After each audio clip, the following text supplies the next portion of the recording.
Very good morning to all of you friends. Today we are going to continue with biological classification. But before that, I would like to discuss with the deleted topics that has been given in our common WhatsApp group. Now, these deleted topics are these topics will not come in the examination in our school, but every line of the NCERT book is important from the point of view of competitive examinations and if you want to take biology as your career. Okay, so it's really very important for us to know almost whatever is given in the NCERT book. I'll try my level best to complete these portions, these topics, okay, as briefly as I can. So I would kindly request all of you to cooperate with me.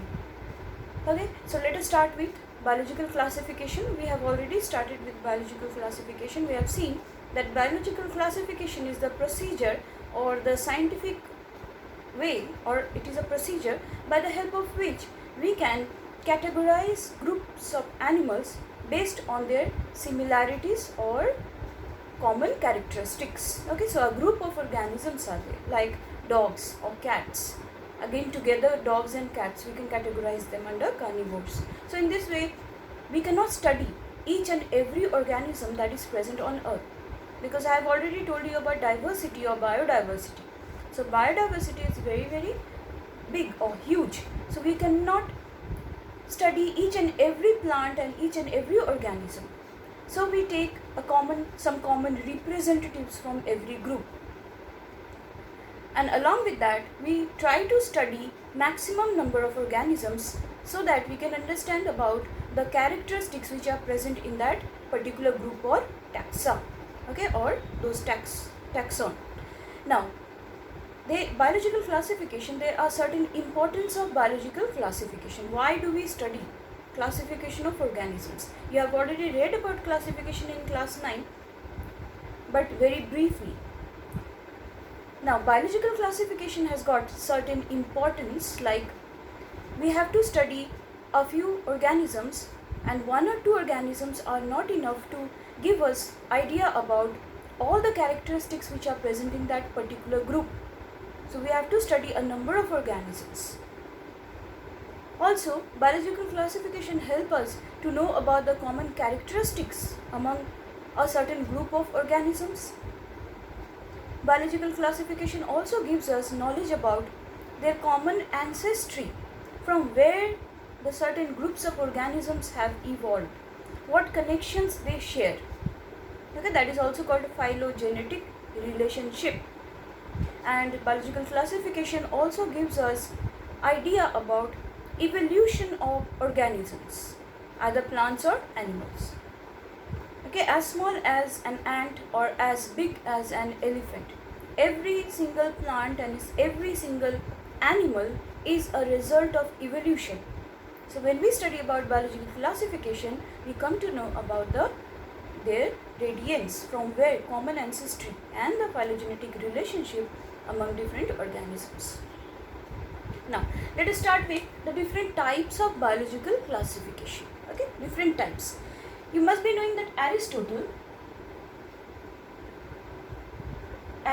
was the first person who gave the concept of biological classification, and he studied about plants and animals. Okay, so he gave the concept of biological classification for the first time, but that was BC, some 326 BC, or even more than 350 BC, okay, before the birth of Christ. Now, Aristotle divided organisms on the basis of presence or absence of RBC, that means red blood. Okay, so according to his concept, he divided organisms into two parts, that is Aneima and Aneima.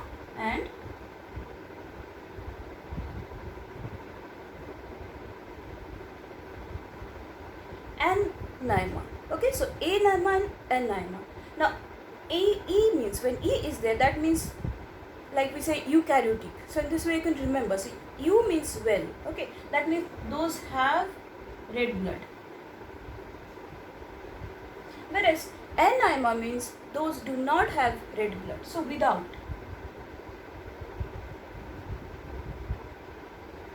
Okay, So in this way he divided organisms. Some those who have red blood, those who do not have red blood. Also he took into consideration about the, you can say, legs, like those who have 4 legs, or those who have wings to fly, okay, or those who crawl. Like a snake is quite different from that of a dog or a cat. So in this way he took the idea of, or the basis of his principle were the presence of red blood or the presence of locomotory organs. Okay, but this was not very scientific, although it formed the basis or foundation of classification, but it was not at all scientific. So these are more or less more philosophical in nature than scientific. So the first scientific classification was given by Carolus Linnaeus.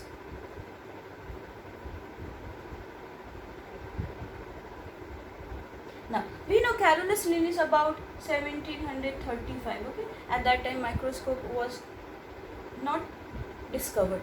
Now in 1735, when Carolus Linnaeus gave the concept of biological classification, he is also called the father of taxonomy, as we know, because he has given the concept of plants and animals.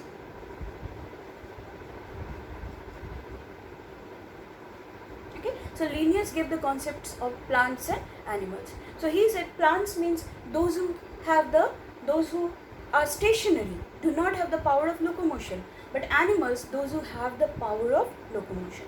In plants, they are autotrophic, they have autotrophic mode of nutrition, whereas animals, they have heterotropic mode of nutrition and they ingest the food instead of producing the food. And some other features of plants and animals that he shared was, plants, they have spread-like appearance, spread out appearance, branches, and the branches, they have indefinite growth throughout their life, whereas in case of animals, they have a compact body design.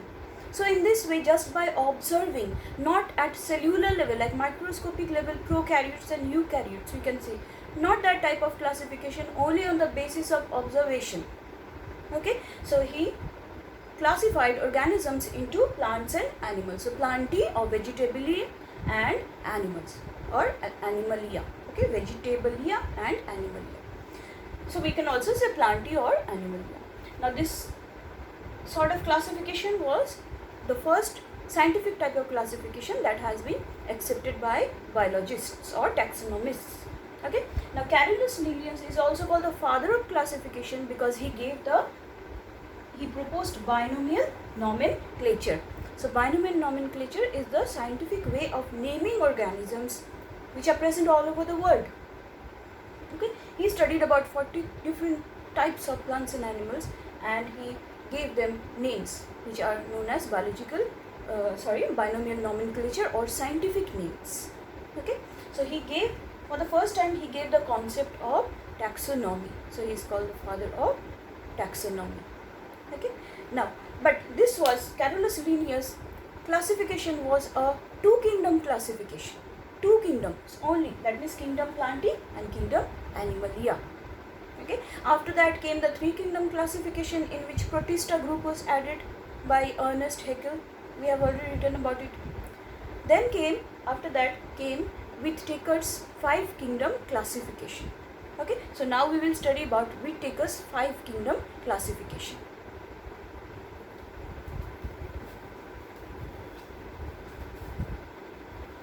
Let us see in Whittaker's 5-kingdom classification, how did he make it a little bit more scientific for taxonomists to accept, and how he showed the phylogenetic relationship among different organisms. So this is the third, you can say, classification.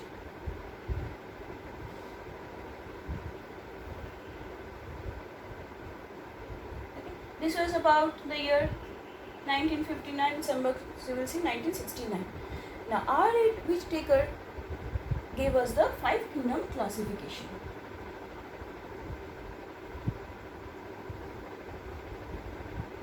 In the 5-kingdom classification, we have already seen kingdom means it is the highest taxonomic group. Okay, highest taxonomic group.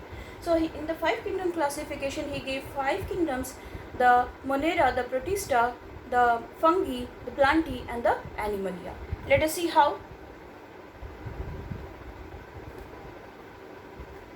Now in this group, let us start with the first one, that is the Monera group. So suppose this is the Monera group. Now we know that Monera group has been divided into two by Carl Woese. Okay, that means all the bacteria, they have been divided into Archaebacteria and Eubacteria. Archaebacteria means which are very primitive. Eubacteria means which are bacteria-like Mycoplasma is a very primitive type of bacteria, so it will fall under the you can say Archaebacteria group, or the thermophilic bacteria, or the chemotropic bacteria. Okay, bacteria which are, you can say, free living, but they depend on certain other forms of energy to derive their nutrition. So chemo. So from here emerged the chemobacteria, that means Archaebacteria. So here we can say Archaebacteria, and this one remained as Eubacteria. So this is the Monera group or the kingdom. Okay. So here he tried to show the complexity of the cell.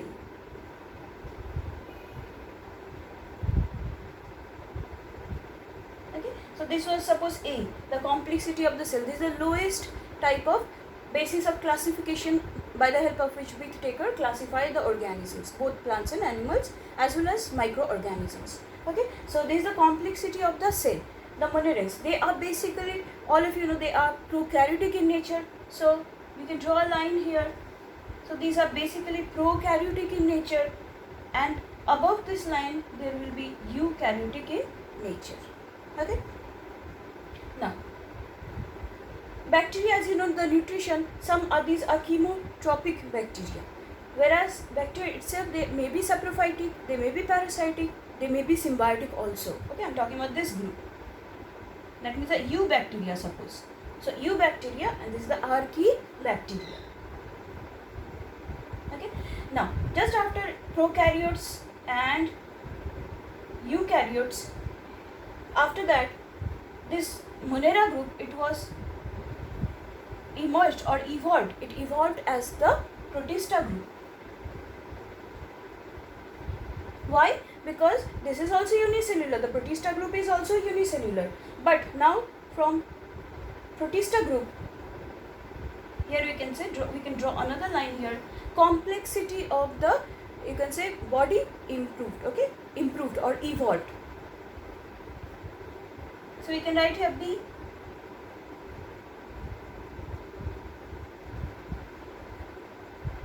Complexity of the organism improved here.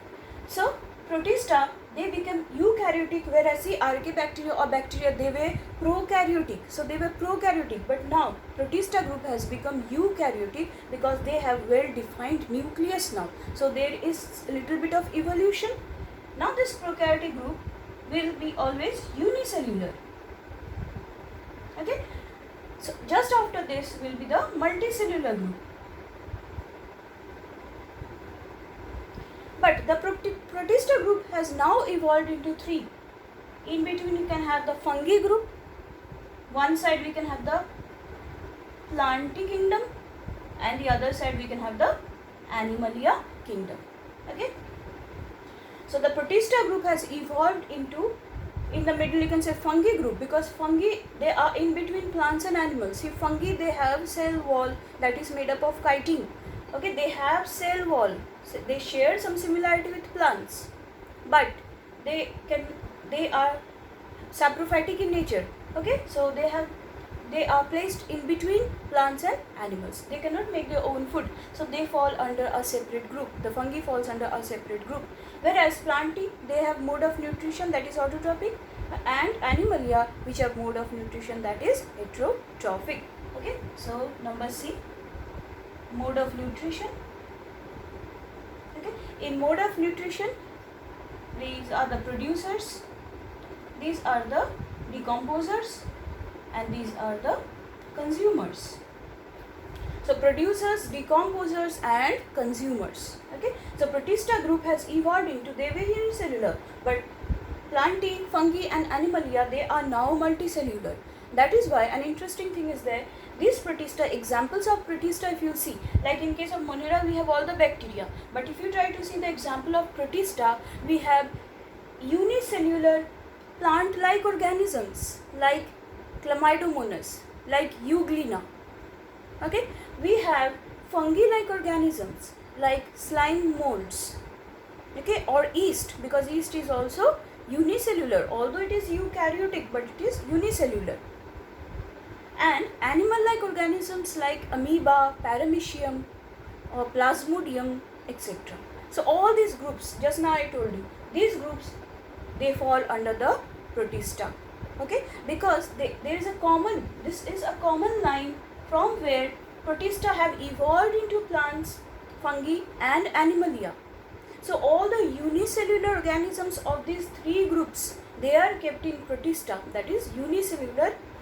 Like for example, once again, in case of plants, we can have Euglena or Chlamydomonas, okay, which should be in plant kingdom, but because of their unicellular nature, they are in Protista group. We have, in case of fungi, we have the yeast and slime mold. Okay, slime mold is a single organism, but it is a colonial organism. It lives in colony.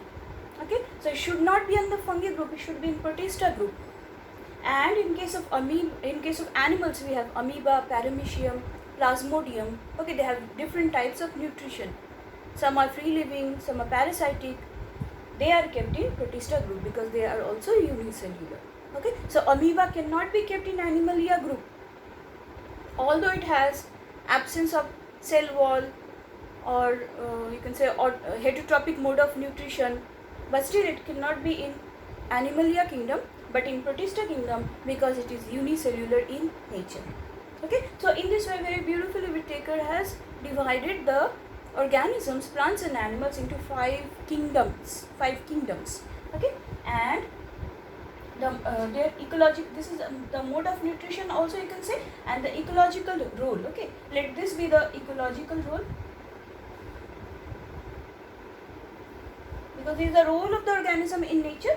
And number D, we can say mode of nutrition, that is, in case of plants it will be autotrophic, in case of fungi it will be heterotrophic, or you can say saprophytic, and in case of animals it will be heterotrophic. Okay, so this chart is very important. In the summary I have given this chart, please go through the notes and try to write the summary. Okay, so in this topic we have discussed about what is biological classification, what is the importance of biological classification, and the contribution of Aristotle about Carolus Linnaeus and R.H. Whittaker's five kingdom classification. And the next day we will study about the features of this five kingdom classification. Thank you so much for watching this video.